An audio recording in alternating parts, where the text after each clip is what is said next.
나도 그럼. 원장님 마이크 치셔야 될 것 같습니다.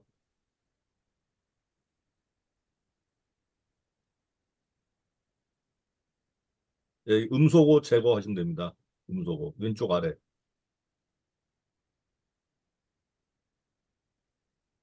예, 좌측 하단에 보시면은 제일 밑에 음소거라고 있는데요. 그거 예, 아, 없으면 네, 네, 네, 네, 네. 네. 제가 그 PPT, 제 PPT로 하나요? 아니면 거기서 띄워주신 PPT로 하나요? 직접 하시는 게 더 좋습니다. 예, 그렇게 하겠습니다. 네. 네, 화면 공유하셔가지고요. 네, 네, 네. 공유해 네, 놨습니다. 네. 제가 간단하게 소개해 드리겠습니다. 10시 땡 치면은 그때부터 영어로 하는 거죠? 예, 예, 10시부터 하시면 됩니다. 이거 녹화해서 유튜브에 올리거든요. 예. 멋있게 해주세요. 잘 알겠습니다. 열심히 하겠습니다.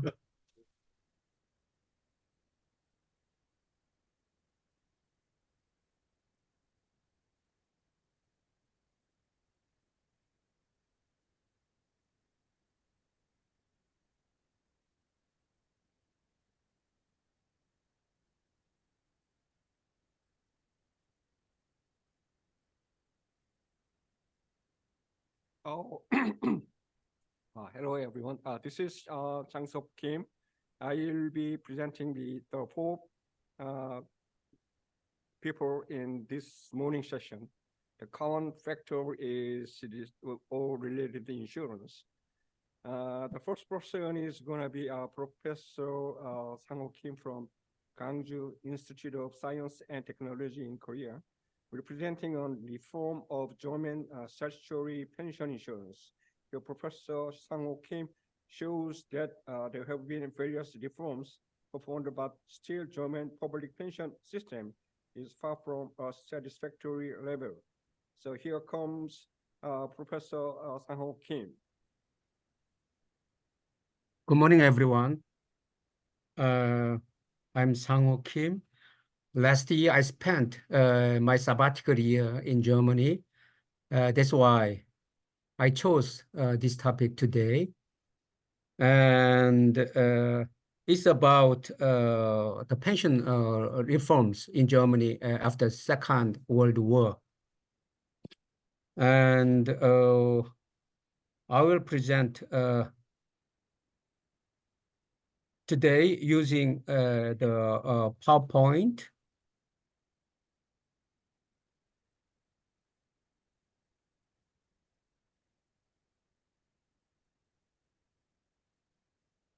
Unfortunately, I think I cannot activate my sharing here. You can press the green button, 화면 공유 or screen share. Yes, but it's written that the host has forbidden to share the activation. Sorry.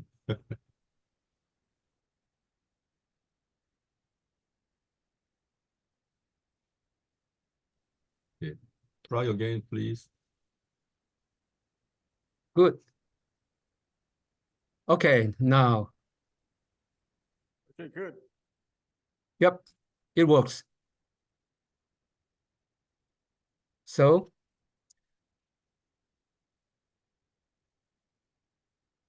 the title of today's talk is Reform of the German Statutory Pension Insurance, focusing on the recent amendment.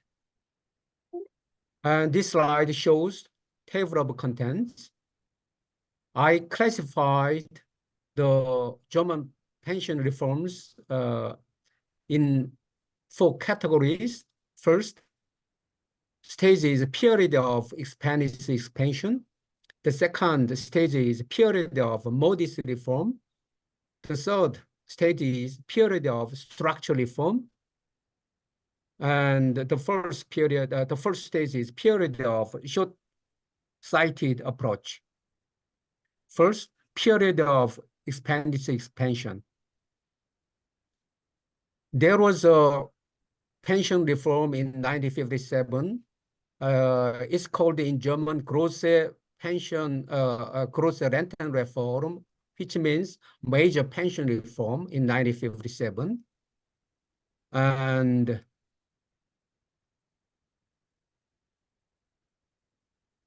the pension adjustment method changed to wage indexation, and it is called intergenerational contract. First, change from a funded system to a pay-as-you-go system.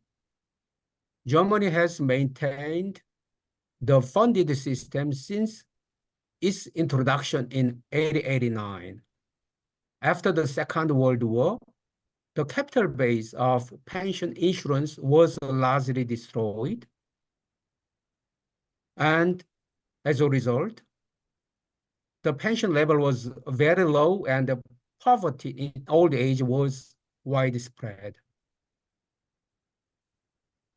Second is dynamic adjustment of the pension amount to the gross wage trend. Pensioners could get to participate in the fruit of economic growth. Third is rapid increase in pension as a result, and reduction of old age poverty. The reform brought a massive increase in pension by more than 60% alone in 1957. Furthermore, between 1957 and 1969, wages rose by 115.7%, and the pensions followed suit, increasing by 110.5%. The second reform was the pension reform in 1972, and pension expenditure expanded further due to the positive economic forecast. First, pension insurance opened up to the self-employed and housewives. They could get to acquire pension entitlements through voluntary contributions. Second, early retirement after 35 years of insurance. The old age pension for long-term insured persons was introduced from the age of 63 as a flexible age limit. The second stage is a period of modest reform. The pension reform in 1992 is modest reform for financial stability while retaining the basic structure. First, change in pension adjustment from gross wage orientation to the development of net wages. And it was for dampening the pension increase by considering the increasing trend of income tax and social security contribution rates. Second, gradual increase in the age limits from 60 for early retirement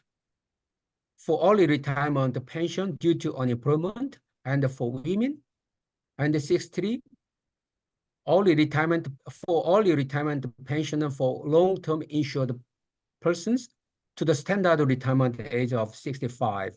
Third, old age pension can be drawn from the age of 62 with actuarial reduction of 0.3% per month.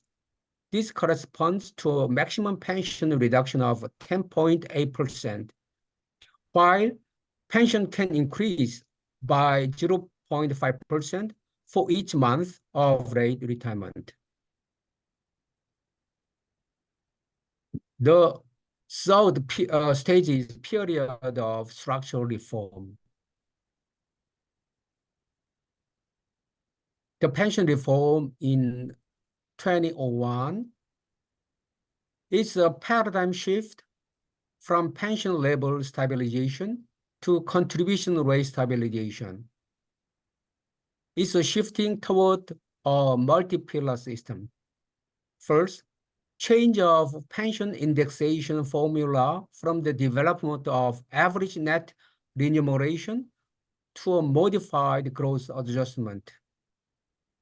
The modified growth adjustment reflects the change in the average growth rates in the previous year compared to the year before last, multiplied by the so-called risk factor.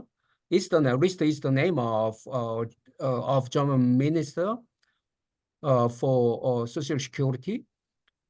He introduced the risk pension and risk factor, so it's called risk factor.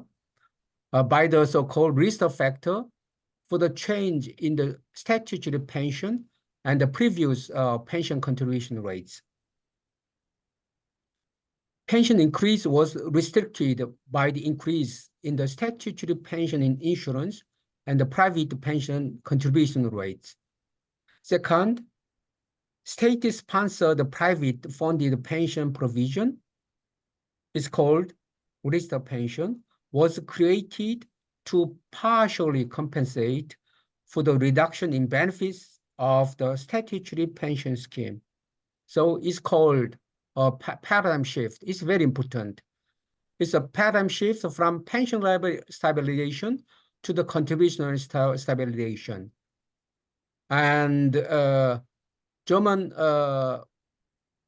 began to build a multi-pillar system for old age security. So the pension reform in 2001 is very important. The second one is the pension reform in 2004. It's for measures to overcome the burden caused by demographic change. Actually, in 1980s, the demographic change began in Germany, and they realized the importance of pension reform caused by demographic change. And as I mentioned before, they began to conduct structural reform in 2001, 2001, and the second reform was the pension reform in 2004. And the first is introducing the sustainability factor. In German, it's called Nachhaltigkeitsfaktor into the pension formula. It makes the current value of pension a function of the ratio of pensioners to contributors. And due to the sustainability factor, intergenerational redistribution takes place. It distributes the financial burden caused by the increase of pensioners and the decline of contributors equally in percentage terms between a pension level reduction and the contribution rate increase. And the second one is safeguard clause. The risk factor, they introduce a safeguard clause because this reform will cause pension reduction. So they worry about the old age poverty. So they introduce safeguard clause in order to avoid this poverty in the old age. The risk factor in the contribution rate and the sustainability factor are not applicable if the effect of both factors reduces the pension or reduces a pension to be set lower. At the time, the pension amount can decline if wages falls.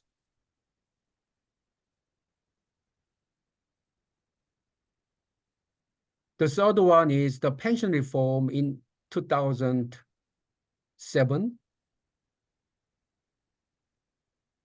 It's about measures to overcome the burden caused by demographic change. First, raising the statutory retirement age from 65 to 67. The standard retirement age will be raised in age groups to 67 years from 2012 to 2029. Second, introduction of an old age pension for particularly long-term insured persons. Entitlement exists after reaching the age of 65 and completion of a qualifying period of 45 years. Third, restoration of the equalization function for financial stability. Reductions in pension adjustment that were not made due to the safeguard clause will be made up in form of equalization requirement from 2011.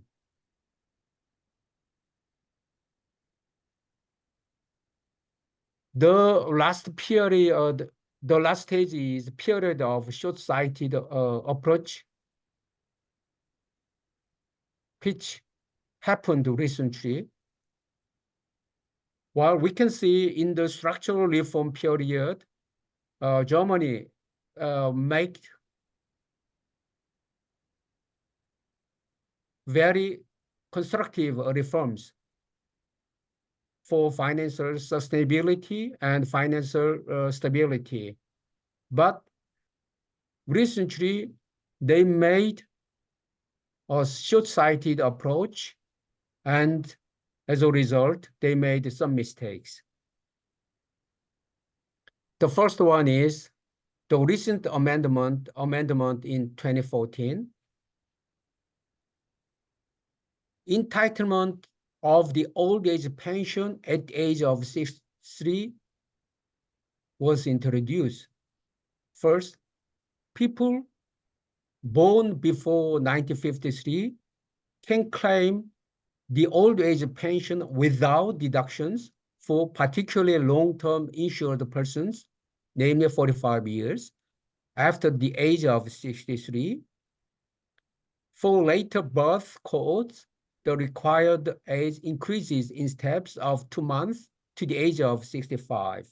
Second, increase in the child raising credit period for birth before 1992 from 12 to 24 months. So they changed the policy from the financial stability to the pension increase. And the next one is the amendment in 2017. It is called the Flexible Pension Act for promoting work due to lack of labor force. Germany is experiencing the same problem as in Korea. They have a problem with the population increase, and they're suffering from the lack of labor force at the time and now as well.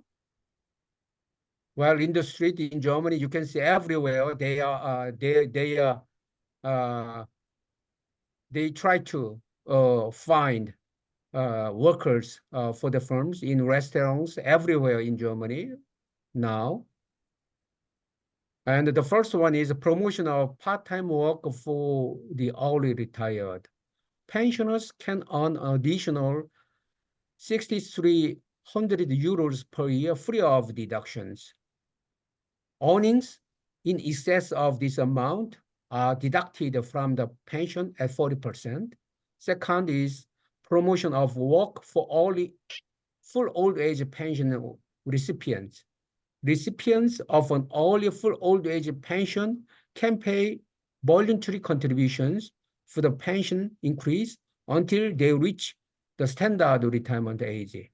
Third, promotion of work after reaching the standard retirement age. Employees will be given the opportunity to continue paying contributions and increase their pension entitlement. So this amendment in 2017 is very necessary, and it was a good decision. But as I mentioned before, the amendment in 2014 and the amendment in 2019 is not a good decision. In this amendment, pension benefit increased again. First, the pre-tax pension level must not fall below 48% by 2025. It's called holding line 1 in German, Haltelinie 1. The second is the contribution rate must not exceed 20% until 2025. It's called holding line 2. So the holding line is called the double holding line. In German, doppelte Haltelinie. The third one is the safeguard clause will be stopped until June 30, 2026. For holding line 1, it's necessary to stop the safeguard clause. As a result, the pension could increase on a large scale. And the child raising credit period is increased from 24 months to 36 months.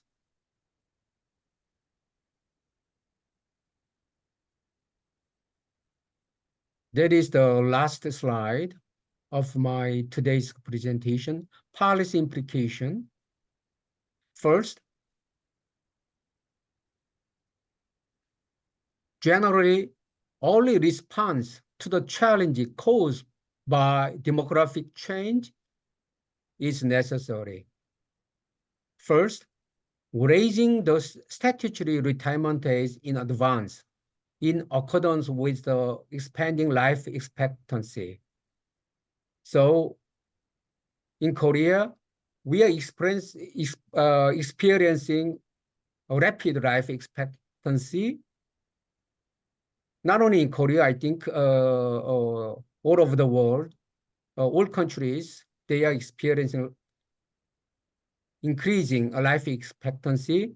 So they should raise the statutory retirement age in advance in accordance with the expanding life expectancy. That's my first policy implication. The second one is expanding the old age security part with the funded system that is less affected by demographic change. It's worth of introducing well-designed state-sponsored private funded pension programs. Germany introduced state-sponsored private funded pension program, but it was not well designed and it has many problems. It does not work very well in Germany. So well designed is very important. We should not make the same mistake as Germany did. The third one is consistent pension policy should be pursued.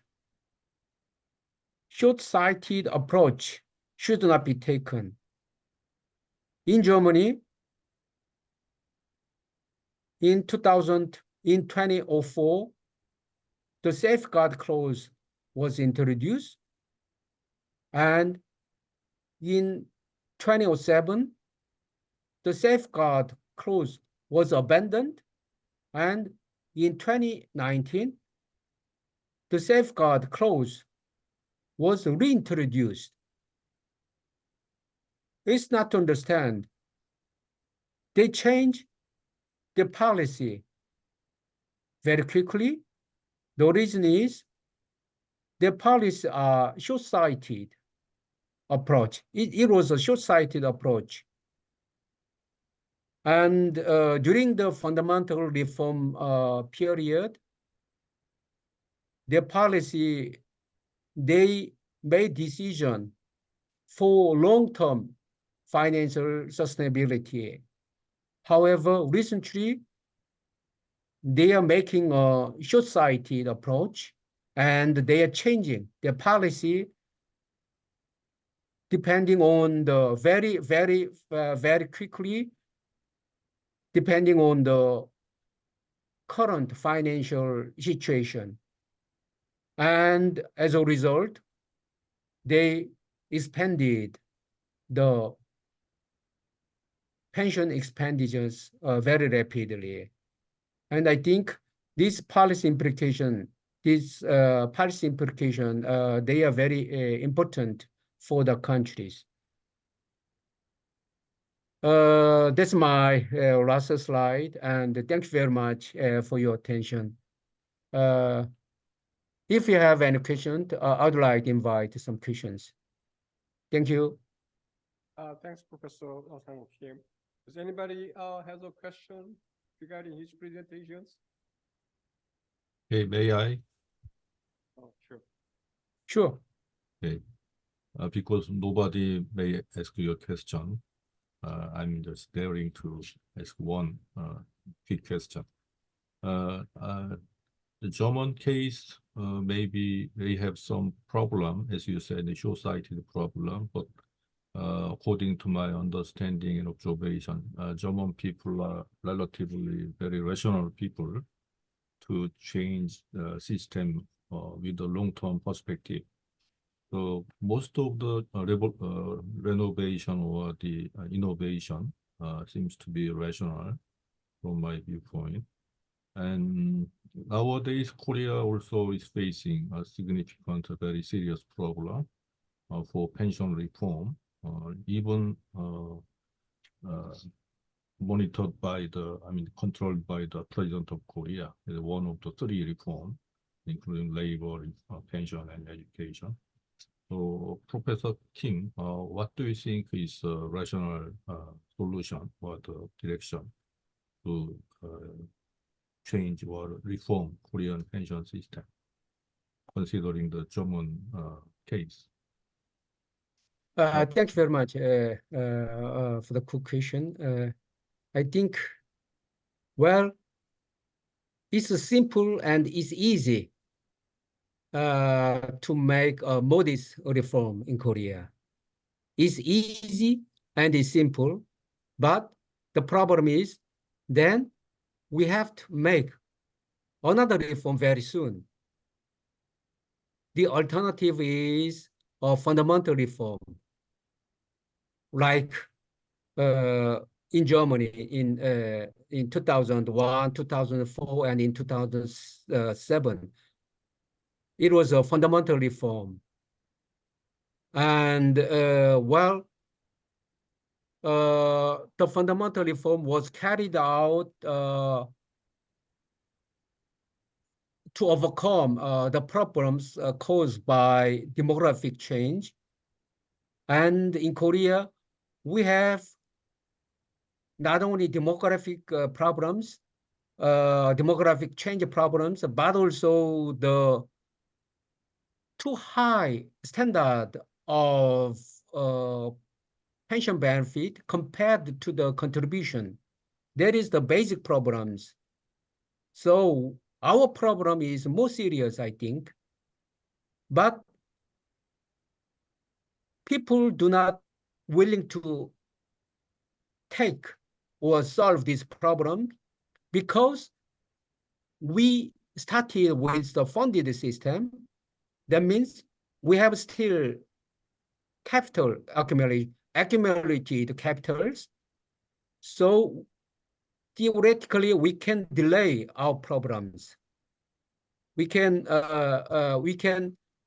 deliver our burden to the next generation. So in my opinion, we should make a fundamental reform like in Germany. Fundamental reform, not modest reform, that's not enough. And the current, there were some suggestions from the pension experts And that is all of them, it's for the modest pension reform. So the modest pension reform, as I mentioned before, is very easy, but it cannot solve the problem fundamentally. So I hope the government will take some actions after the general election in April. I hope. I think it's very important because the president must be brave enough to say we need to make a fundamental reform. As all of us know, that the former President Moon, he did nothing. It's good for the policy, for his policy, but not good for Korea. So I hope our president or our government will do a fundamental reform after the general election.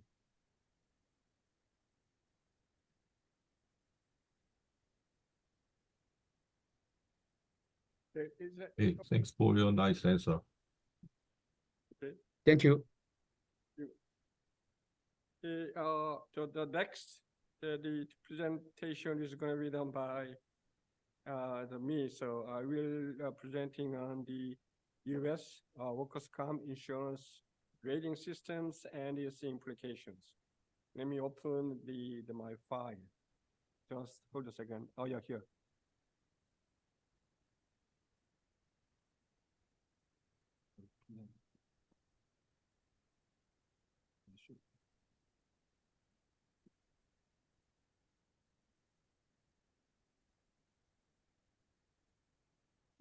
또 형태라네.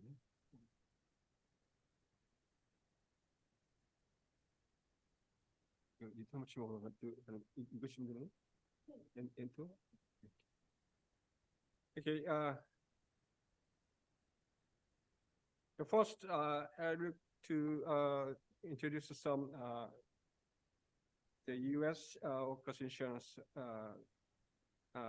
in the beginning. Yeah, there are two things that I want to present, that the uniqueness of the U.S. workers' comp insurance system. The first one is the origin of the U.S. workers' comp insurance. At least in the U.S., the workers' comp insurance was originated from the employer's liability insurance, which is the private insurance.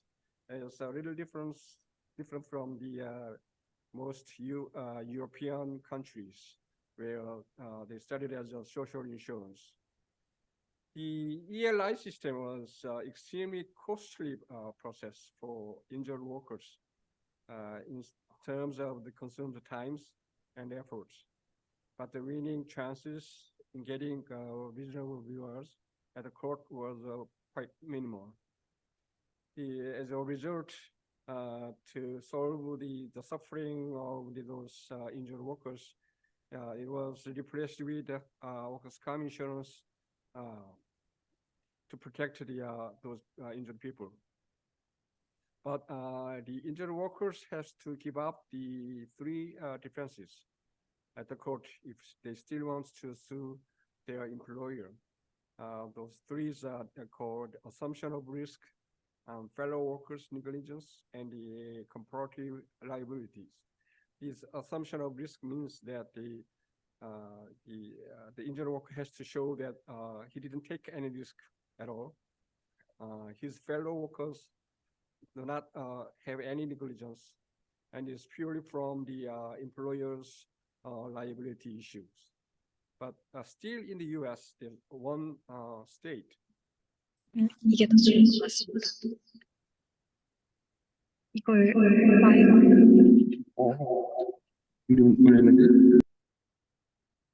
물어볼게요. 이들 잘 들렸습니다.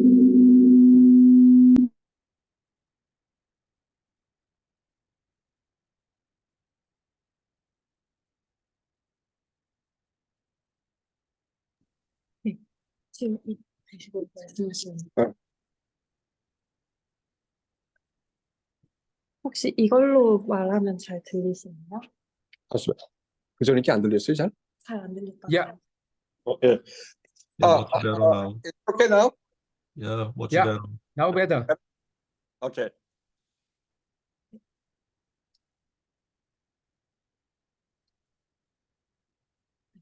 Okay.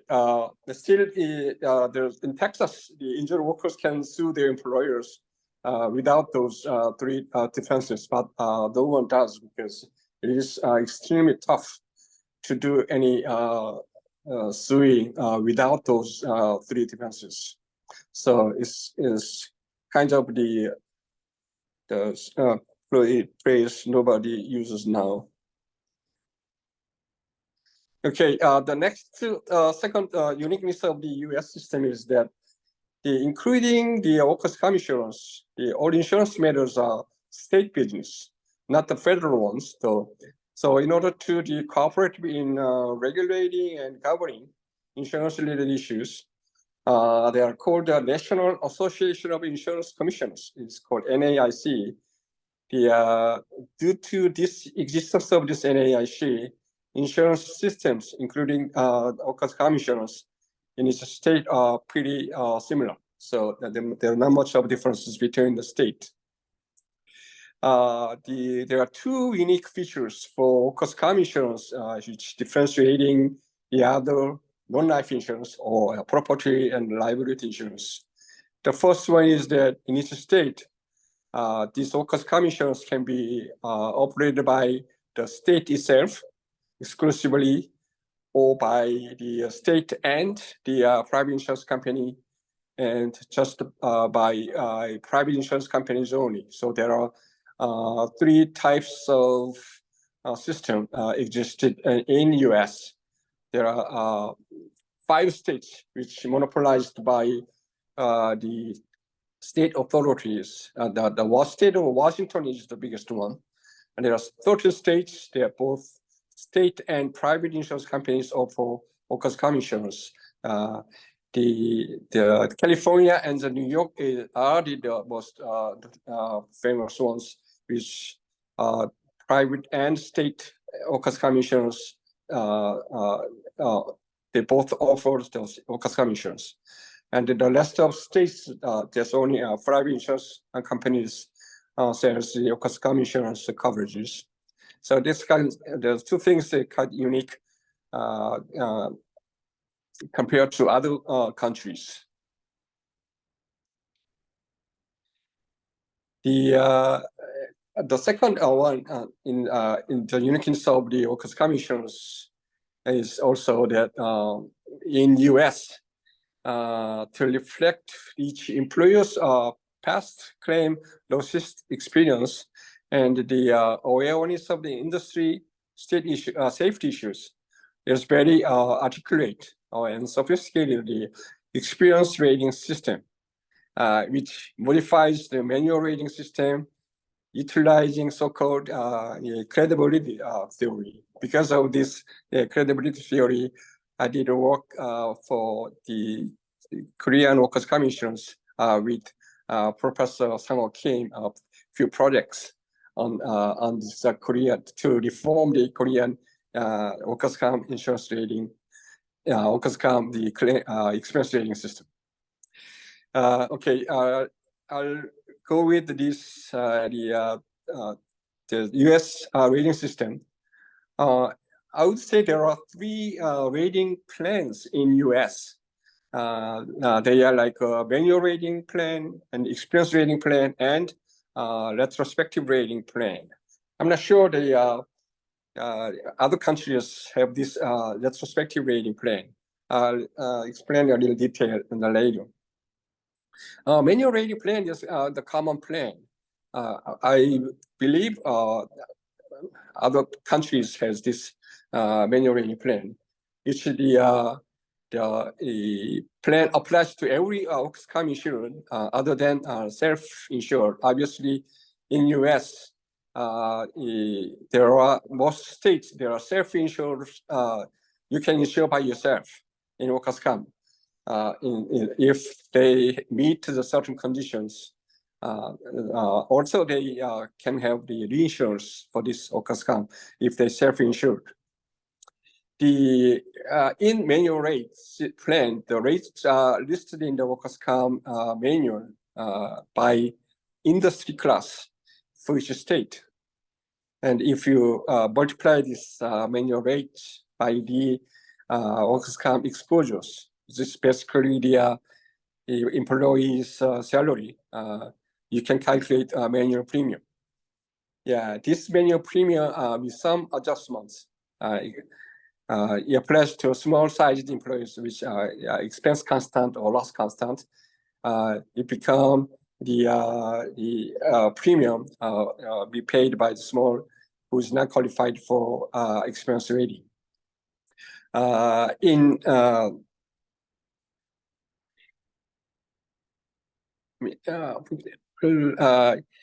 the state of New York, there are like 510 separate workers' comp manual rates. In other words, in the state of New York, there are 510 industry class, which has the different rates.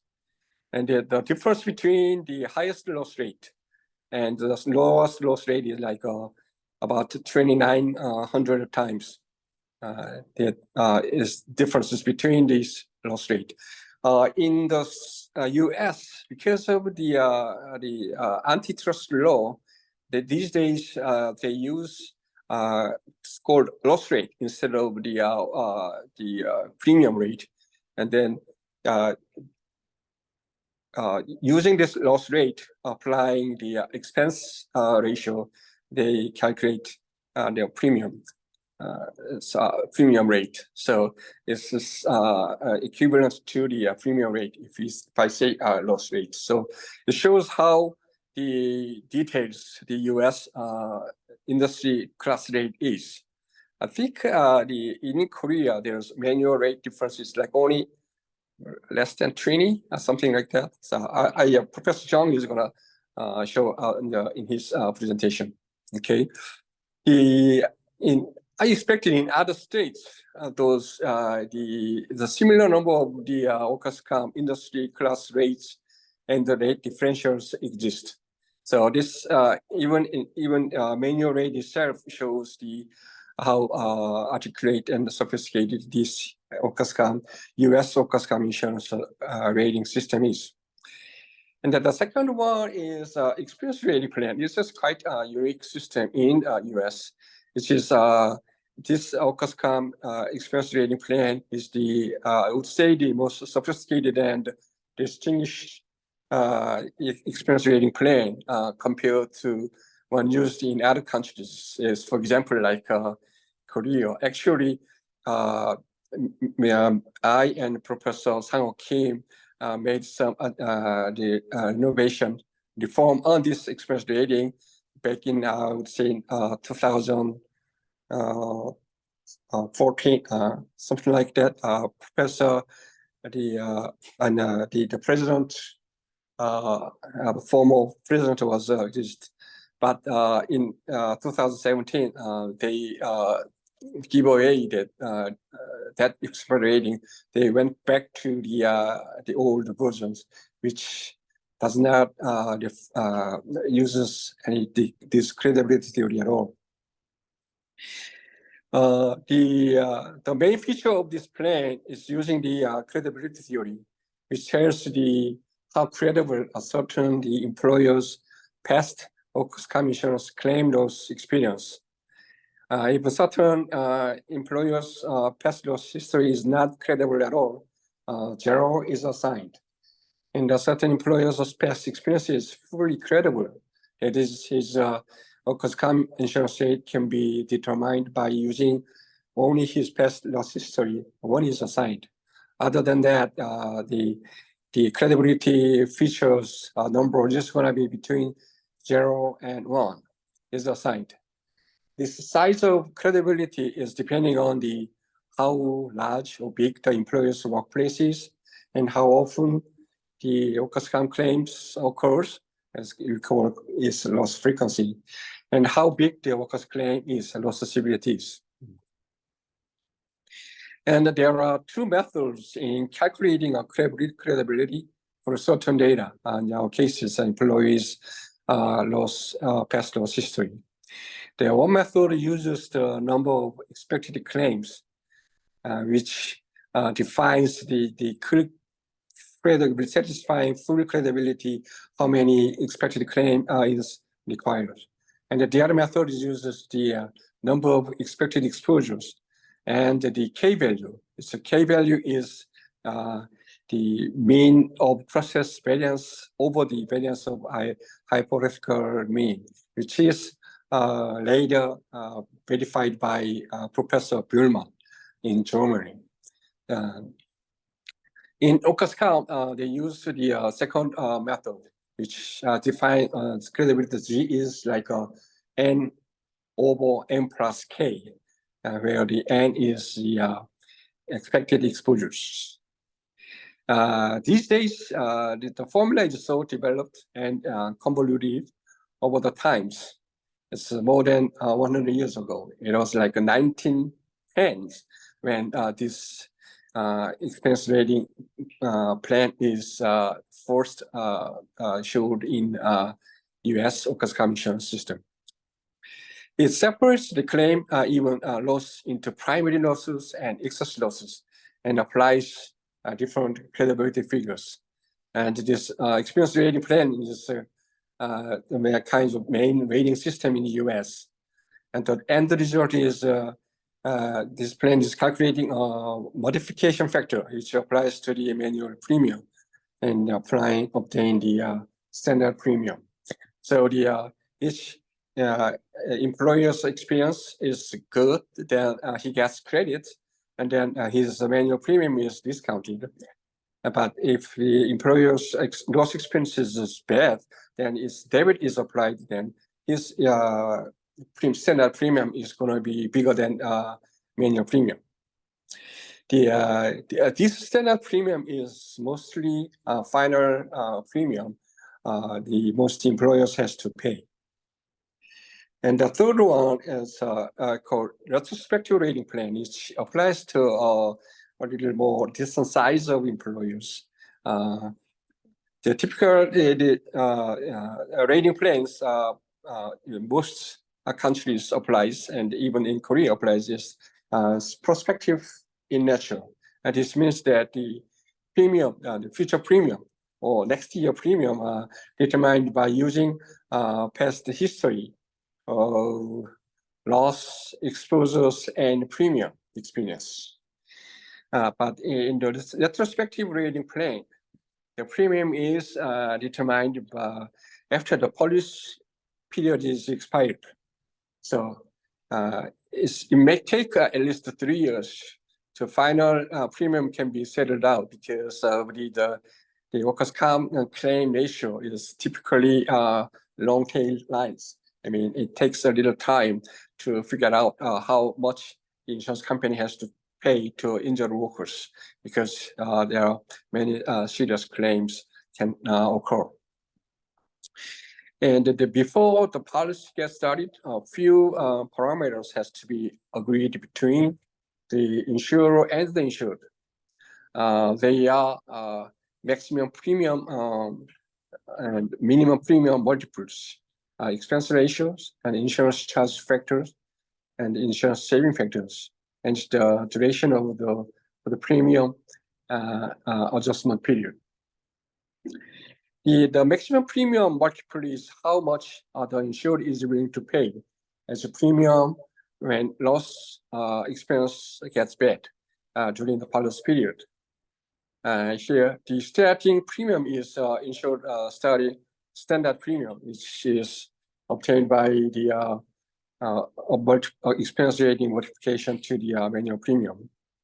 As long as the insured is risk taker or financially large enough, the maximum premium factor will be bigger, and the profits will get bigger when the claim experience is good during the policy period. For example, if the factor is 1.5, this means that the insured willing to pay up to 1.5 times of the standard premium, and the insured loss gets over the threshold, which require 1.5 times of the standard premium. The minimum premium multiple is the least premium the insured pays.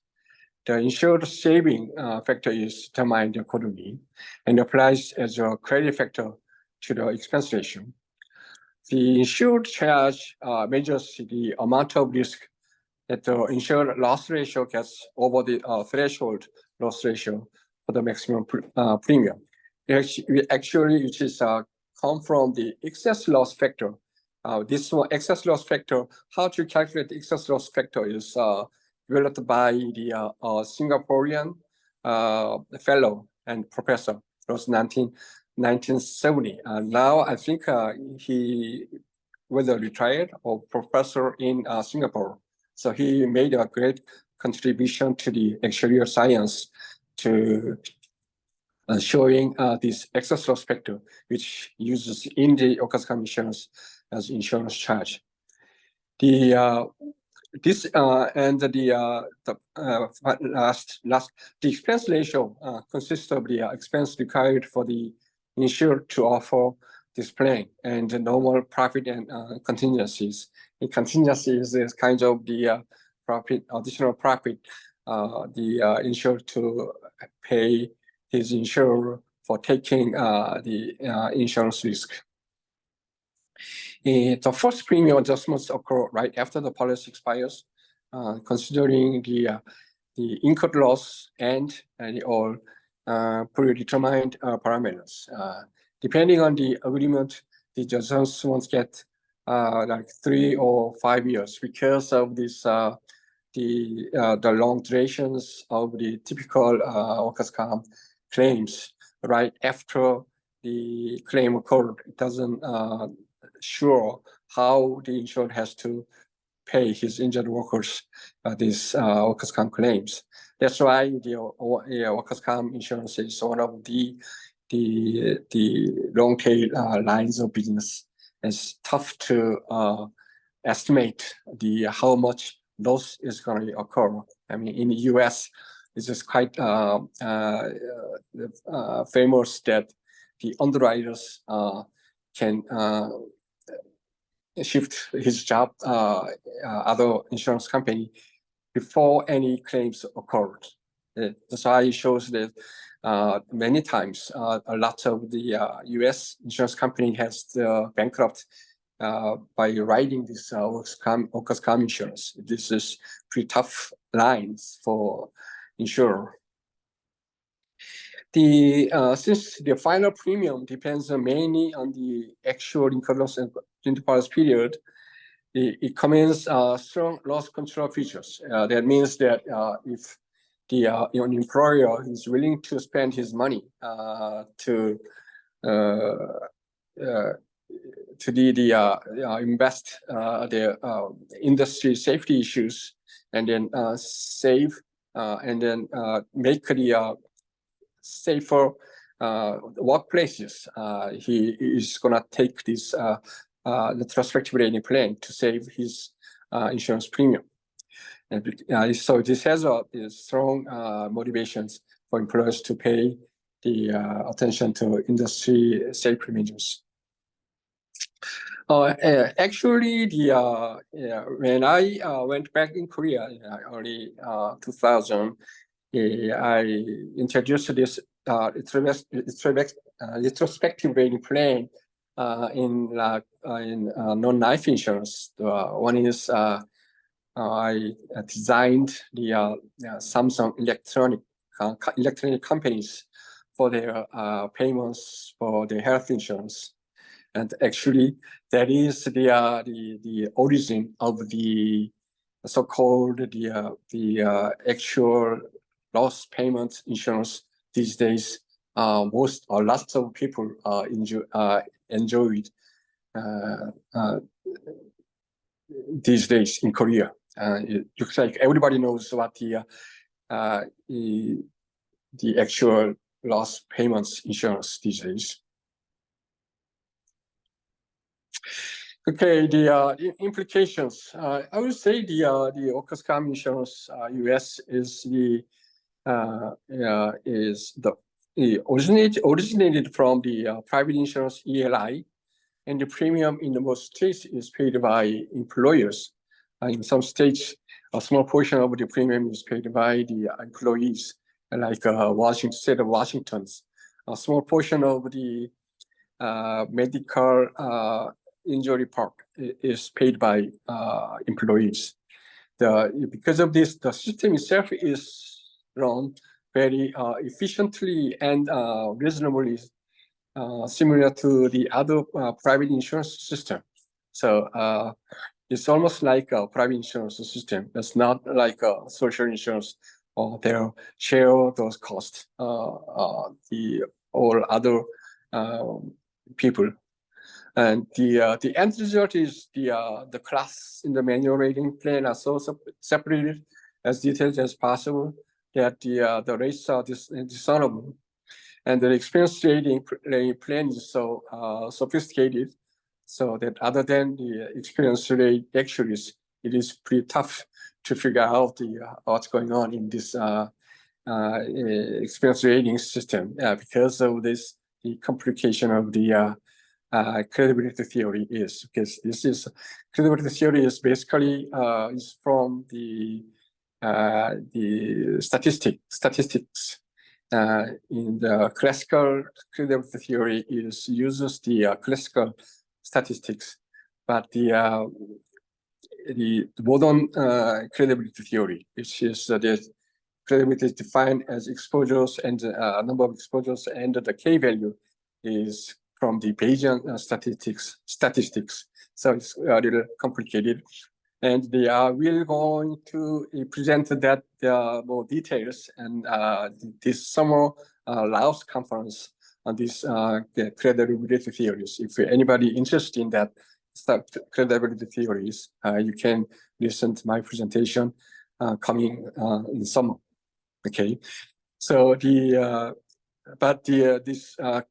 because of this credibility theory measures the I would say the uncertainty of each employer's past loss history, and is played a major role in the U.S. Workers' comp insurance system. I would say that because this system, especially the experience rating plan system, I believe is the unique and the most advanced, employing the high level of statistics theory, should be adopted in every country which wants to operate its workers' comp insurance rating system and more efficiently and reasonably. That is, if he wants to differentiate the workers' comp insurance price level of employees more accurately. So this is my presentations. Anybody has questions? I will take an answer, please.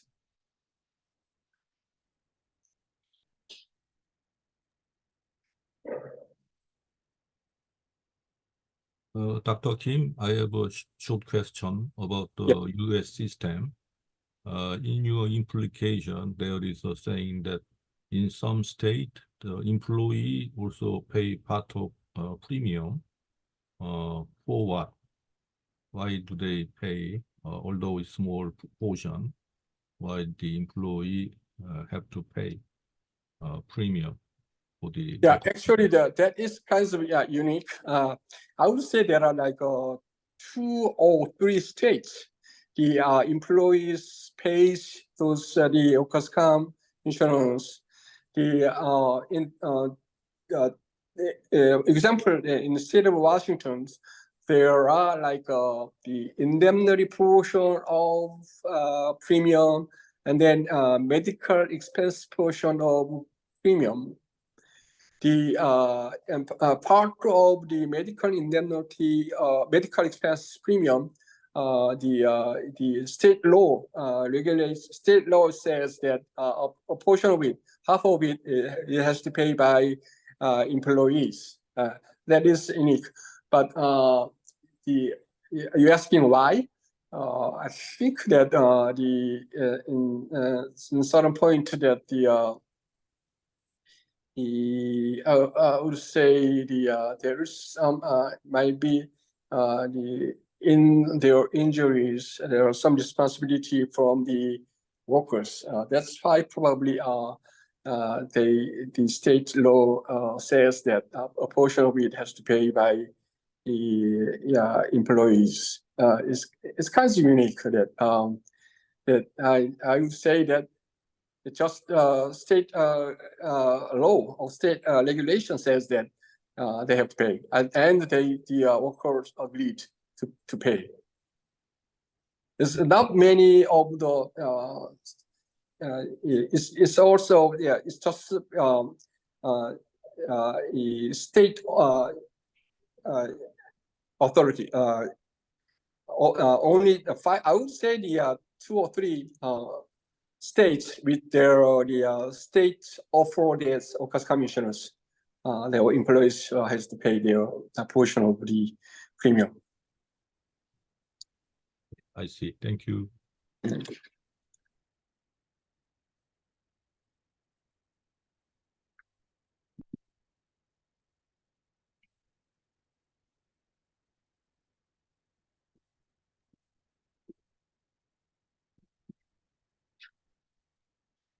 If there's no additional questions, I will go to the next session.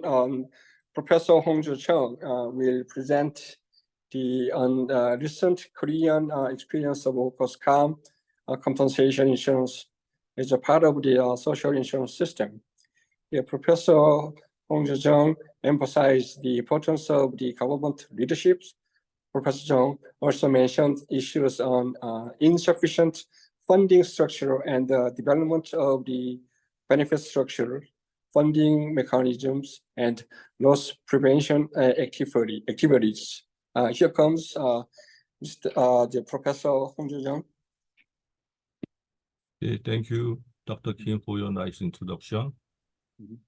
Let me begin my presentation on the workers' compensation, focusing on the pension compensation.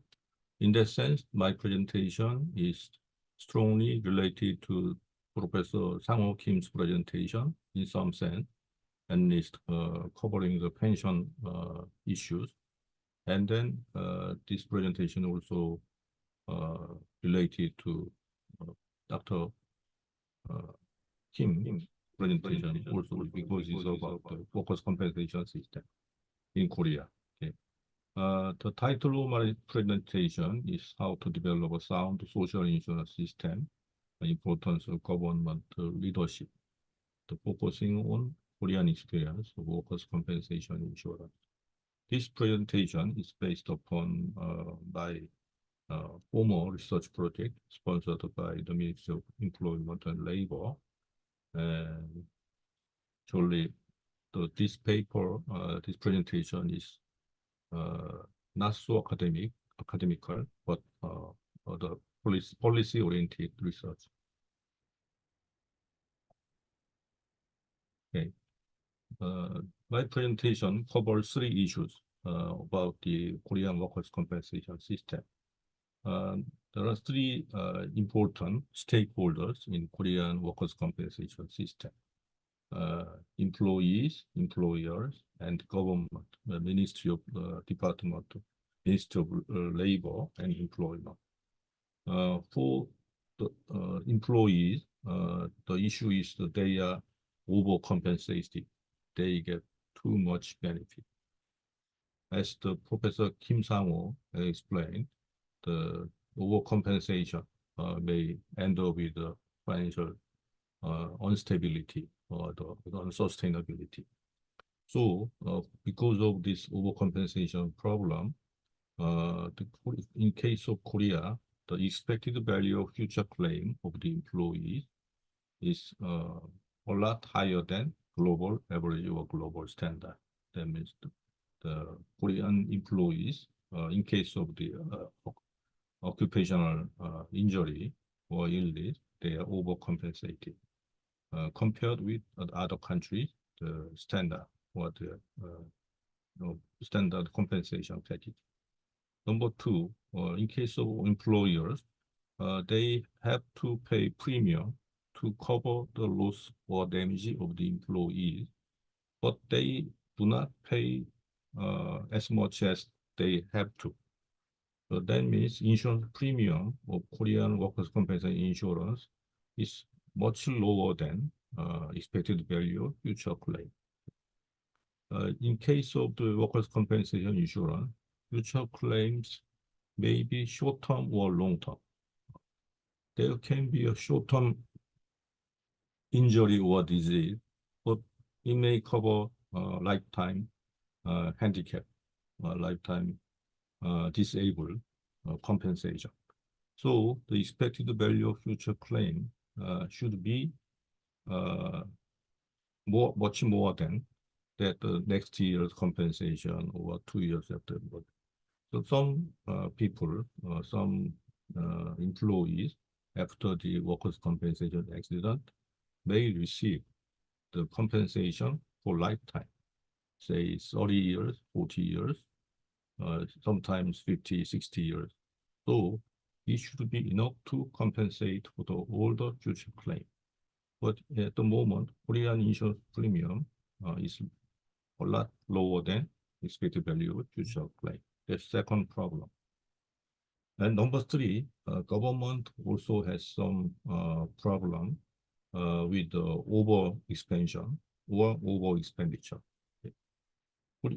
This kind of populism, if I may use the political terminology, the expansion of coverage and expenditure may be called as populism in the ministry to manage it, the workers' compensation system.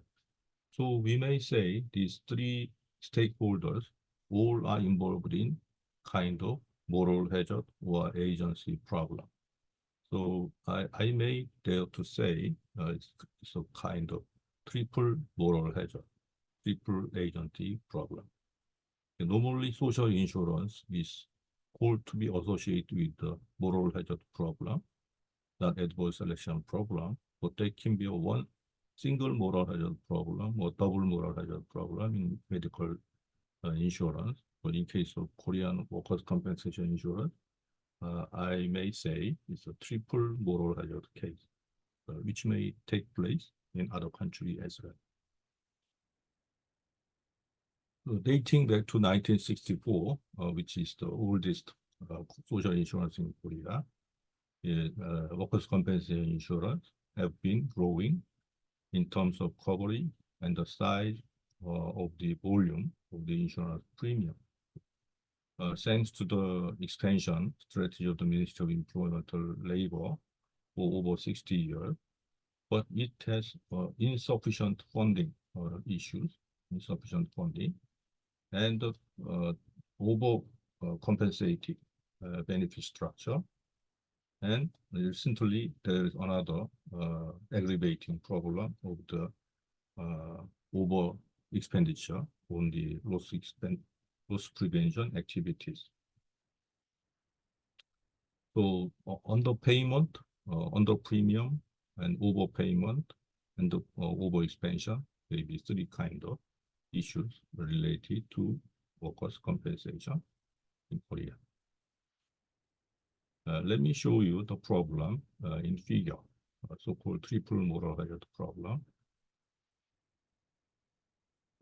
In case of this Korean or the standard workers' compensation system managed by or run by government, there are three stakeholders: government, employers, employee. As you already know, the employers to pay premium, and employee take benefit in case of claim, and government manages the fund and pay the compensation if the claim is reasonable and legally acceptable. But there are three potential problem or double problem. In case of employers who should pay premium to the government, they have a strong incentive to reduce the premium payment, to reduce the premium rate as low as possible, because they have to pay. So they want to minimize the payment of the insurance premium. That's one thing. The next thing is for the employee who ask for the benefit, they want to maximize the compensation in case of loss or damage. So they want to pay less and they want to get more. These are the two incentive structure, and in between there is a government who take the premium and pay back the compensation. But there is another important stakeholders in workers' compensation system, which is future employers or future employee and future government, which is not considered or not recognized in some cases when the government focuses only on current government, current employees, and current employer. So future stakeholders may not be considered in their discussion of the management of the workers' compensation system. So sustainability of workers' compensation system may be obtained if the government should exercise strong and reasonable leadership. If the current government take the reasonable premium and provide reasonable benefit and compensation, then future stakeholders may enjoy sustainable and stable workers' compensation system in the future. But if that's not the case, then there can be a unsustainability issue.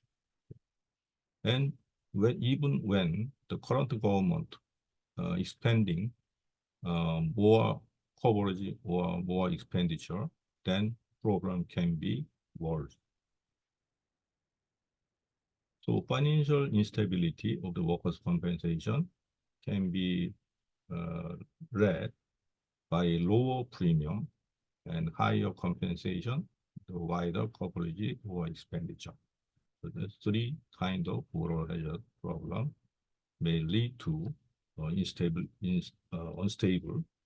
financial status of the workers' compensation system, so-called triple agency problem. Now let me show you some numbers related to this unfunded pension liability problem. Okay. This is the fiscal balance of cash inflow of premium receipt and premium expenditure or the compensation payment. Okay. At least cash inflow is larger than cash outflow in the shown run. So if we go for the pay-as-you-go system, it may be fine because revenue is much higher than the expenditure. But this is just 1 year expenditure. So this revenue should cover not only this one, but also all the future expected payment should be included in the price. But that's not the case in Korea. So reserve is a kind of accumulating money or additional fund to cover the future compensation payment. Okay. So at the moment in Korea, as of 2022, there is a 224 something kind of $2 trillion, $22 trillion, something like that. Okay. No, not dollar, but Korean won. 22 trillion Korean won is kind of additional money held by Ministry of Ministry of Labor. Okay. But this money is not enough to cover all the future compensation payment. In fact, the expected value of future payment out of pension requirement should be loss estimated to be around 56 something. So that means we still lack 34 trillion Korean won. That is 34조 원 부족 상태 in Korea. This shows the number, just what I said. The total pension expected liability is 56 trillion Korean won. But at the moment, as of 2020, the Korean government has only 20 trillion Korean won. The difference should be made up by some way in order to make the workers' compensation finance sustainable. So the current situation may be called underfunded status, underfunded condition, much underfunded condition. One of the reasons behind this unfunded situation is come from the legal definition of legal reserve of the workers' compensation. The legal reserve is not the same as the scientific definition of legal reserve. No legal reserve. The actuarial definition of reserve should be the same as the present value of future outpayment. But Korean legal reserve is much less than that. This is the whole picture of the story behind the Korean workers' compensation financial instability. Okay. Basically, the bold characters issue is the main point that I'm raising. Number one is the premium structure. It's much insufficient premium rate. That's what I'm saying. And also, the premium structure does not provide a strong incentive to the employee or the employers, as I show you later. And then poor legal reserve system, what I just mentioned. And then there is the excessive payment to workers' compensation insurance. And another issue is the weak specialty, the expertise of the government in preventing loss or damage in workers' compensation system. I call lack of strategy and expertise, which may come from the rotation system, 2-year rotation system of the Korean government, including Ministry of Labor. Okay. So this problem makes the weak balance of payment, insufficient fund reserve, leading to fund financial instability. In the long run, it undermines the future generations' burden, financial burden and anxiety. So this kind of problem tree-like figure. Now let me move on to some tables and numbers and graphs. The Korean workers' compensation insurance covers around 20 million employees at the moment. And accidental rate has not been declining recently. The industry-wide fatality, the total number of deaths per year is slightly over 2,000. As of 2021, 2080 people died out of work compensation, injury, or disease. The many fatalities come from mining industry, manufacturing, and construction, and the other business. And if we compare Korea and Germany in accident rate and mortality rate, we can find something very interesting. In case of mortality rate, which is usually considered as uncontrollable, as not controllable, the German mortality rate is around only 10% of Korean mortality rate. So Germany is a much safer country than Korea in terms of occupational death. That's what this table says. But when it comes to simple accident rate, the opposite is true. German accident rate is around 4 times or 3 times higher than Korea. So this difference between the accident rate and mortality rate may be explained by kind of misrepresentation or underreporting of the not mortal, not fatal accident. So some or expert observe this phenomena can be explained by the underreporting the Korean employers or employee for some reason. Otherwise, it cannot. The Korean accident rate cannot be lower than German one, as we can see here. Now, the next table shows you the financial method of the several countries. As Professor Kim explained, German occupational injury insurance system is run by the pay-as-you-go method, close to pay-as-you-go method. France is about the same, but in case of United States, which Dr. Kim explained, the fully funded or full accumulation method. And Japan is kind of mixed system, and Korea is a partial funded system. Next table or graph shows you the premium rate trend of Korea, Germany, and Japan. As you can see, the premium rate of Korea is higher than Germany, to 1.5% on average. Germany is 1.1%. And Japan is much lower, just less than 1%, 0.45% as of 2018.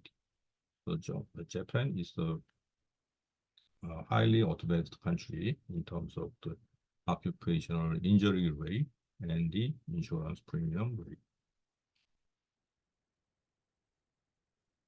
Yeah, and this table shows us the occupational injury rate or the compensation rate year by year. As you can see here, insurance premium rate has been declining over last around 10 years, from 1.32% to 1.1% from 2010 and 2018. A quite successful decline rate. And this table, although it's written in Korean, shows you the cash flow, workers' compensation, revenue, and expenditure. The blue line is the revenue, and yellow line is the expenditure. The difference is a kind of difference of cash flow. So the cash flow, the difference, it has been declined. So that means the financial soundness is being undermined by this cash flow. As I said, the premium revenue should cover not only the short-term outpayment, but also the long-term payment, mainly from the pension compensation. But this is not the case as time goes by. Now let me show you some numbers about the loss prevention project conducted by Ministry of Labor and Employment. These two items in red are very special with Korean occupational injury system. The Korean government is doing are paying lots of money, as you can see here, the big number, to support clean workplace, so-called, and the industrial accident prevention facility role. These are not available in other countries, including Germany and Japan. So these are the special expenditure, very singular payment we can see in Korean system. And another issue we may raise with the workers' compensation premium rate is that the classification method of the insurance premium or the risk classification across the industry. On the left-hand side, we can see the Japanese way of classification. Right-hand side, we can see the Korean way of risk class or industry business classification. So you can see Japan has much more classified than Korean way. Korean classification way is much simpler than Japanese one.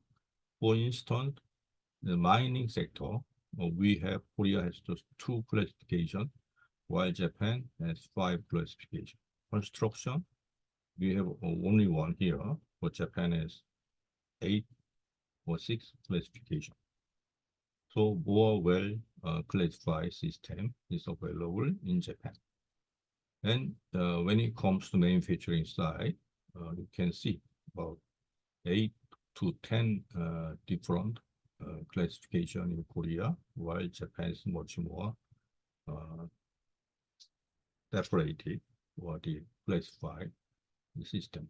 All in all, the Korea has around 20 different rate or classification system. In Japan, about 50. And in United States, 150, and Switzerland, 500. Then means Korea has 2 simple classification method of the risk classification. Now the summary structure of the problem that I explained. The premium payment and overcompensation, the overpayment, overspending, the poor legal reserve system may lead to the weak balance of payment and insufficient fund reserve system, leading to serious problem for future generation, including employer, employee, and governmental officers. Now, summary and conclusion is as follows. As we already seen, future generation should be considered in designing and managing and running workers' compensation system. So the premium rate should be reasonable. And claim filing, the claim amount of compensation should be reasonable too. Governmental leadership comes from expertise, and including actuarial knowledge and strong communication skill, persuasive power, and decisiveness, and willingness to solve problems, and persistent, sustainable energy to keep up. So these 5 items should be kept by government leadership. Implication, sustainability, which can be raised with the Korean workers' compensation system. As we can see, the similar problem in Korean national pension system. So future orientation and insurance knowledge, communication skill, and authority to be possessed by the Korean government to run the system sustainably. That's all for my presentation today. Thank you. Thank you, Professor. Is there anybody who wants to have questions on these presentations? Okay, Professor Kim. Okay, please turn on your microphone. Okay, next Professor Katja Honeyward from University of New South Wales, Australia. Professor Katja Honeyward will be using a survey method to present impact of access to housing. Excuse me, sorry to interrupt. I think Professor Kim had a question. He was just muted. I don't, I think we can hear his question first. Oh, you can't hear me? Yeah, Professor Kim may want to ask me a question. He wants to ask you a question. Okay, thank you for giving me a chance to ask. It's very interesting. Your presentation was very interesting, and especially in case of occupational pension system, a workers' compensation insurance system is very interesting. I think there are two major aspects here. One is financial aspect. Another one is this injury aspect. And I'm fully, I agree with you fully with your approach in concerning the financial instability. And well, I was very interested in how to avoid the industry-wide fatalities. And recently in Germany, they strengthened very strongly the inspection and the surveillance in the construction industry, especially. So the strengthening of inspection and surveillance is very important, I think. And my question is actually, you showed us that the number of industry-wide fatalities was increasing in former or recently or in former government, while in the former government, they emphasized and strengthened the inspections and the surveillance. But the number of fatalities increased recently. Could you explain why it happened? I think I can guess that perhaps it has something to do with the change of industry structure. I can guess, but I don't know exactly why it happened. Can you explain to me, please? Okay. Professor Kim asked me about the fatality issue. As you can see in the table, Korean total fatalities year by year looks like increasing. Recently, just over 2,000.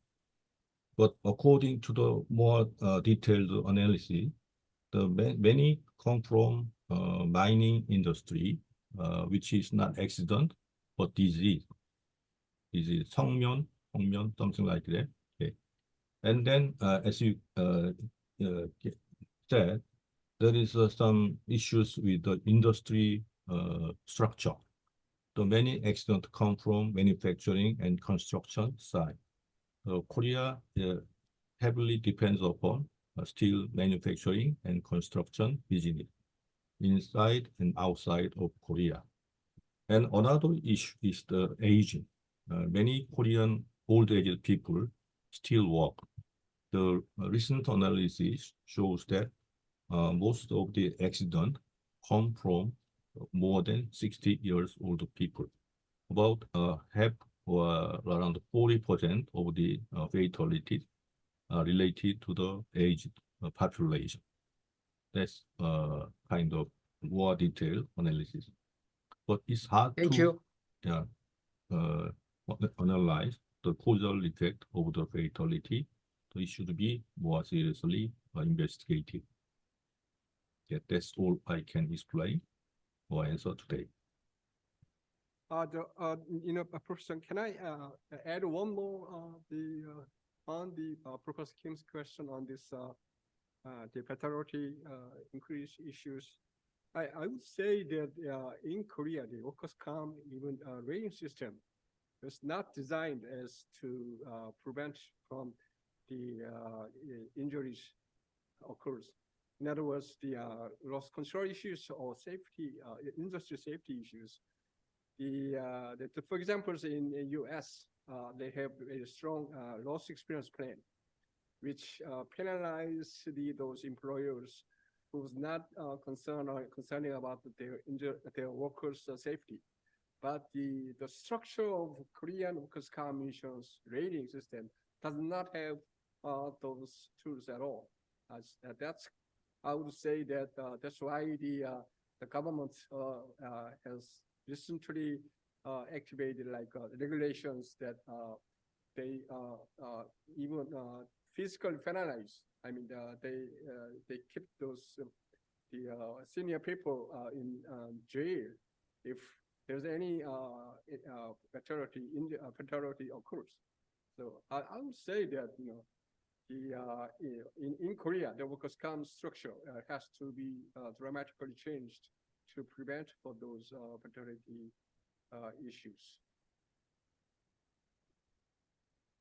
That's one of my additional answers for Professor Kim's question.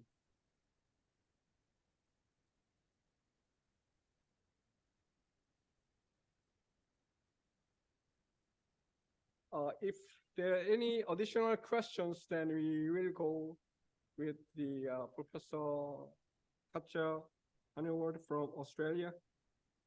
She is going to present the impact of access to household wealth on long-term care insurance purchasing. Here, household wealth is reverse mortgages loans and the home reversions, the partial sales and leaseback. Here comes Professor Katja Honeywood. Thank you very much for the kind introduction. And I hope you can hear me okay. Yep. Thank you. Thank you. I'm in a holiday house on the coast near Sydney, and my family's on the beach. And I'm delighted to be invited to this conference. Thank you so much, Hongzhou, for the invitation. Hongzhou is the current president of the Asia Pacific Risk and Insurance Association, and he has made amazing contributions, and he's really growing and actively involving us, and I'm very glad to be invited from far away Sydney. I want to talk to you today about how we can fund long-term care and the cost of an aging population as they get older and need support with their health. And my project is a joint work with a colleague, Hazel Bateman at UNSW, University of New South Wales in Sydney, a colleague from the US, and one of our former students who is now working as a bank manager, Tim. And the motivation for our research is something that we observe for many countries, not just Australia, but also China, or Germany, Korea, is we find that in many countries, there is a growing demand for long-term care services. People are living longer, and from my own research, I can tell you that the longer you live, the more likely you are to have some disabilities and needing some help, support. But not many countries offer insurance for this. Some countries have health insurance programs that cover some basic long-term care costs, and only a few countries have.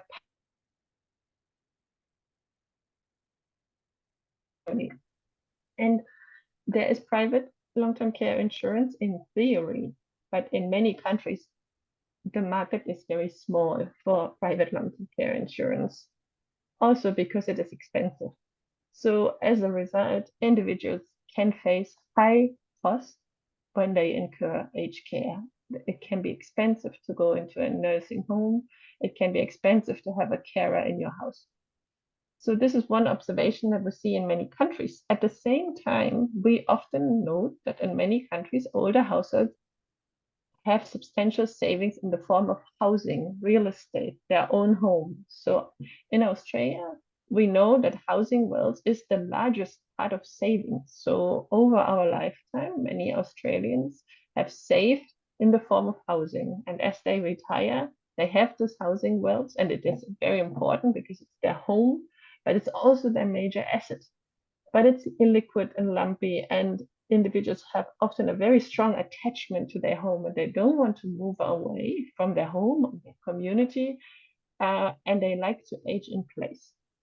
So this motivated us to conduct a survey to investigate whether individuals would maybe like to use the housing wealth via home equity release to enter long-term care insurance arrangements. So combining these two things, combining using your housing wealth to fund cost in retirement and buying long-term care insurance. And I will give you some background on why we're looking at this, but this is the aim of our research. And what we compared is we offered individuals long-term care insurance, and we asked them how much of their savings they would use to buy this, or if they could take out a loan against their home, how much of that they would do combined with savings, or if they could sell part of their home. And the contracts that we consider offered was for a couple, because we know that in many countries people retire as a married couple. So we should move in our retirement planning to looking not just at individuals, but at the decision problem of a man, like a married couple, often at retirement. And the product that we are considering is a product that offers additional income when somebody gets disabled for long-term care, and this income can be used to pay a carer or to pay extra cost in a home. So now I have mentioned here two types of products: reverse mortgages and home reversion. So a reverse mortgage is a very special type of loan, and in Korea there is a program for this from the Korean government, I understand. It's a loan where you take your home as a security, you obtain a loan, and the loan debt accumulates, and you do not have to make repayments. The loan is usually settled in full with a reverse mortgage when eventually the last household member passes away or the home is sold, and from the sale of the home is the loan repaid. So this is attractive for older people who don't have an income or only a low pension to be able to obtain a loan against their property without having to make repayments. Of course, we understand because the interest accumulates, and compounds, the interest compounds rapidly, but there is no regular payments required. Home reversion is another arrangement where you can sell part of your home and keep living in the house, but there is shared ownership, and this is something that exists as well in some countries, including Australia, the US, and Germany, and the UK, quite popular in the UK. So previous research is quite interesting in this area. There is lots of research showing that some people study why is the demand for long-term care insurance so low, and many people argue it's because housing wealth crowds out long-term care insurance. So some researchers in this literature have argued if you own a home, you do not need to buy long-term care insurance, but when you need aged care cost funding, you just sell your home and you self-insure with your home. But of course, we being insurance researchers, we understand that there's no pooling in this self-funded mechanism. And when you actually, further research has showed when you allow individuals to actually make the housing wealth to some degree liquid using these types of home equity release that I just introduced, then there can be complementarities in theory. And so there's been several papers that have suggested it could be good to combine long-term care insurance and reverse mortgages. But in reality, nobody has tested whether people are actually open to this kind of concept. So with my colleague Hazel Bateman and this professor from the US, Han Ming Fang, who is quite a famous microeconomist, we have experience in conducting survey-based research. So in our first survey that we did together as this team, we surveyed all the Chinese on their acceptance of reverse mortgage products. This survey was motivated by a failed government experiment. So the Chinese government had allowed one life insurance company in China called Happy Life to offer a program called House for Pension. And it was very complex. The product was very hard to understand and very inflexible, and it had a very low take-up. And so we tested whether a more flexible product could actually be acceptable. And we looked at factors driving the demand, and we looked at different groups of potential customers, and we found quite a high interest in this more flexible and clear and easier to understand product among older homeowners approaching retirement, 45 to 69, or middle age and older. And interestingly, we surveyed adult children whether they would recommend such a product to their parents, and we found that they would. And so this gives us some and we asked them many other questions about what they would use the reverse mortgage payments for, and people gave a lot of reasons. So when we study retirement, we know everyone is different. The circumstances for every retiree household are different health, different family situation. Everyone has a different goals for retirement, and this reflected in our research. We found that people have many different ways of how they would use these payments, but many people said they would like to live more comfortably in retirement and pay for better medical treatment and better aged care services, which in the context of the Chinese health system makes a lot of sense, where households face a lot of out-of-pocket. So this research gave us confidence to keep to do more research in this area. Also, a few years ago in the Journal of Risk Insurance, I did some research where I compared these different types of home equity release products in a model for an individual. And I found that these with colleagues in Australia and the Netherlands, and we found that reverse mortgage is actually more attractive than this partial sale arrangement of home reversion, because with a reverse mortgage, you remain the owner of your property. You can still benefit in future value growth of your house, and you have a higher payout at time zero, which we understand in life cycle models where future payments are discounted is more attractive.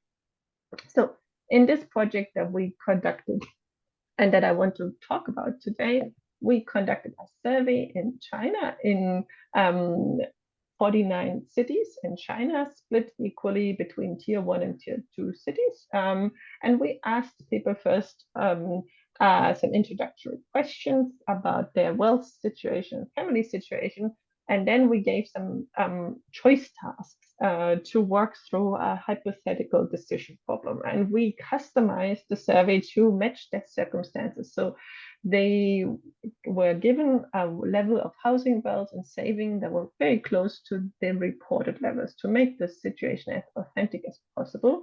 But we customized them into 8 different wealth groups. And we tested whether individuals actually understood the products that we introduced using a little quiz, and individuals were incentivized to participate in the survey in the sense that they could make more money from the survey participation if they did well in their understanding of the product.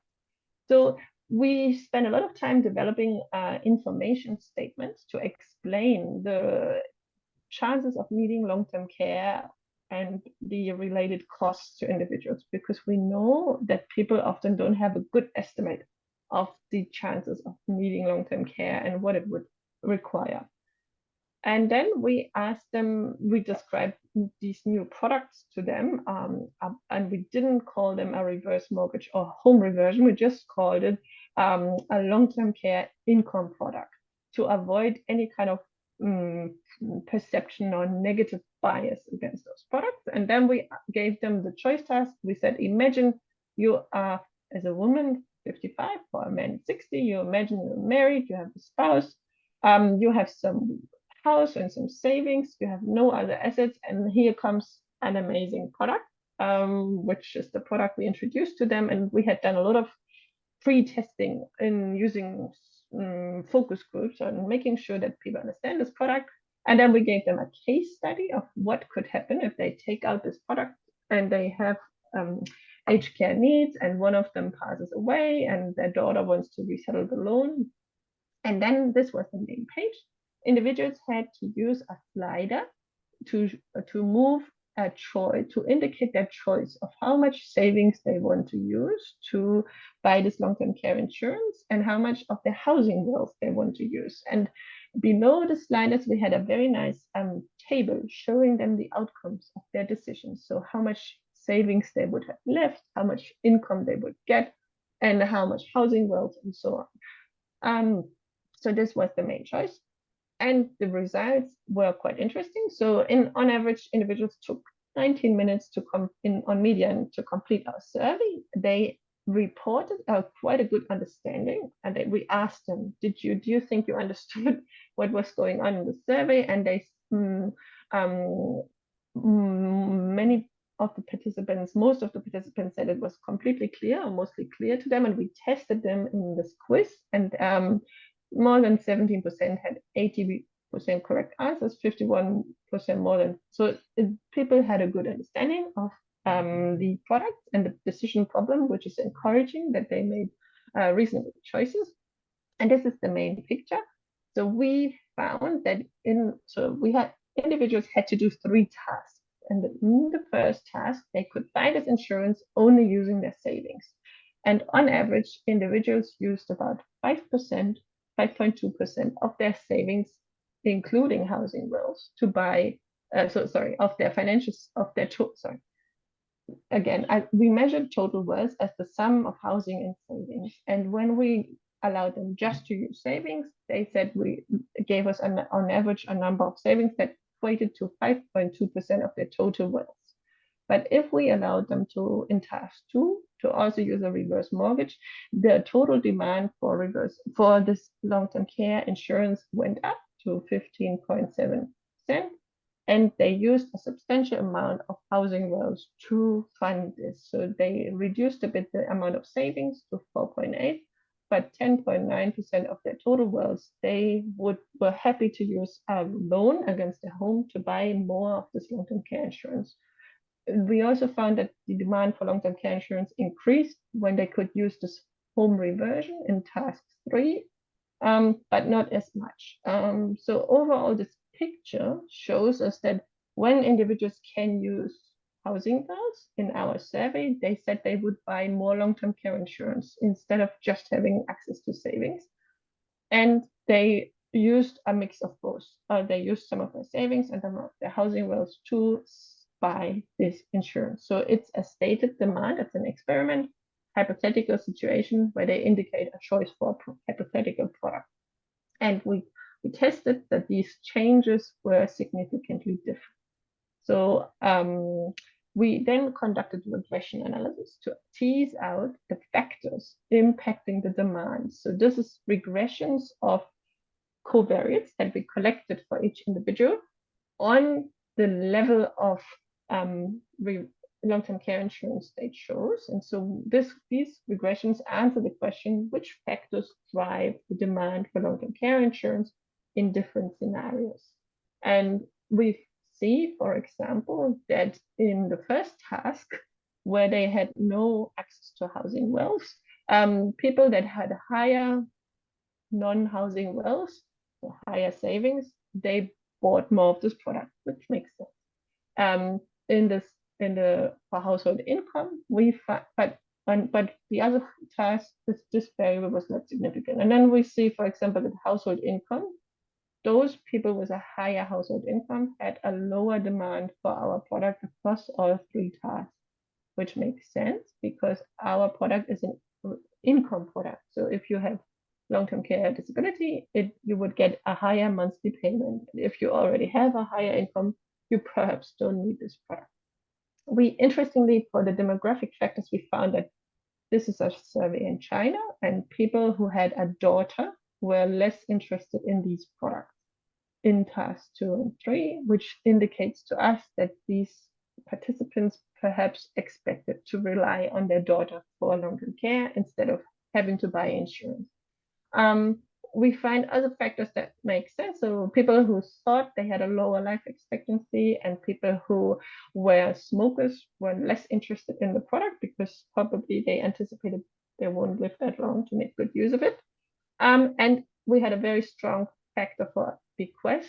Those people who had a strong bequest motive didn't want to buy long-term care insurance. They wanted to preserve their savings and housing wealth to give it to their children.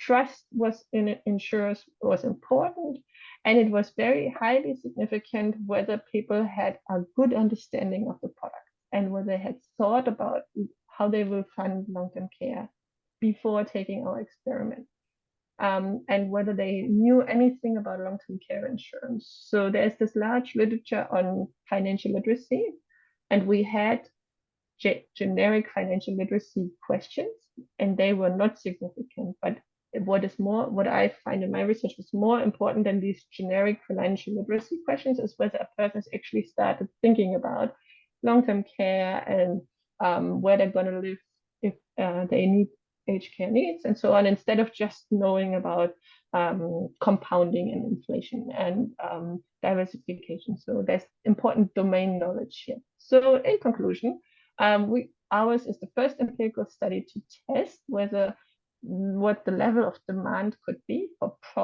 programs that allow individuals to use their housing wealth to buy long-term care insurance. And we found that people at least stated would buy more long-term care insurance if they could use the housing wealth. And this finding is in line with previous model-based research, life cycle models, which have suggested that this would be the case. What is a contribution of our research is that we developed very clear product designs and descriptions and case studies that individuals were able to understand easily. And we identified factors that were drivers of the demand, which would help a provider to target segments of the population with this product. The main takeaway is that we document this positive stated demand for new financial arrangements that allow older homeowners to use their housing wealth to fund long-term care. So now, how could this be delivered? So in Australia, we have this government program where older Australians can increase their pension by taking out a loan from the Australian government. And this is called the Home Equity Access Scheme. And 2 years ago, they changed the scheme such that it's not just people who get the pension, but even people that are so wealthy that they don't get the pension can use this program. And it's very attractive because the interest rate is just under 4%, which is a low interest rate compared to commercial reverse mortgages in Australia, where the interest rate's around 9%. And because this program is so attractive, it has strong growth.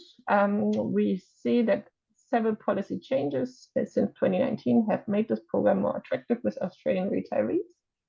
And the program gives lump sum or income stream payments that are not so high, maybe 20 to 50,000 Australian dollars per year. So these amounts can be used to fund aged care, but one of our policy recommendations for Australia is to increase these amounts that people can take out under this program, specifically for aged care, and for other countries to consider perhaps such a program, because a lot of previous research has shown that older homeowners if they do not trust banks and insurance companies, they're reluctant to take out such programs from private providers. But in Australia, we see a good acceptance of such a program if it's delivered from the government. And so this is very popular, and newspapers write about it, and they sometimes interview me for this. It's an exciting topic. All right, so this was my research. We have a working paper on this, and I love to talk about this topic. And if you have questions, please ask me now or email me. Thank you so much. Okay, thank you, Professor Honeywell. Anybody has a question?